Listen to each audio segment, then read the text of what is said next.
Section 2. The Workplace. This section includes Workplace Violence Overview, Legislation Bill 168, Workplace Violence Risk Assessment.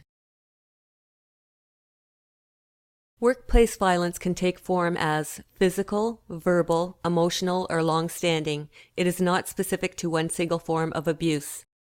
Violence, called horizontal violence, is also a reality in nursing today. Who are the perpetrators of physical violence in the health sector workplace?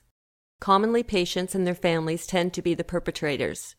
Colleagues and supervisors are most often responsible for the unacceptably high rate of psychological violence.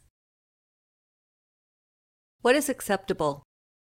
The fact that this is seen as a reality does not mean that it should be accepted by nurses or their employers. Bullying and harassment are a form of violence. It is unacceptable and constitutes a fundamental violation of human and legal rights that can lead to criminal prosecution and civil law action. Bill 168.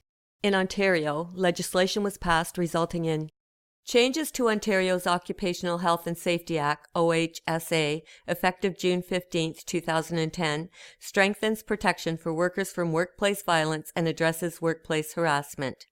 Bill 168 defines workplace violence and harassment and describes employer duties and will apply to all workplaces covered by the OHSA. Workplace violence means the exercise of physical force by a person against a worker in a workplace that causes or could cause physical injury to the worker.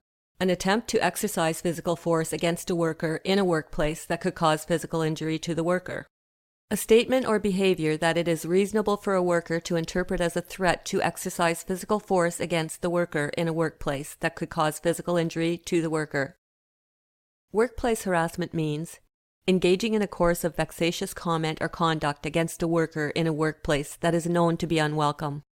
Workplace harassment may include bullying, intimidating or offensive jokes or innuendos, displaying or circulating offensive pictures or material, or offensive or intimidating phone calls.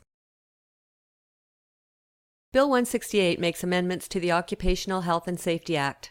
Resources and tools for employers and workplace parties on the prevention of workplace violence and workplace harassment can be found at Ministry of Labour and Health and Safety Association's websites.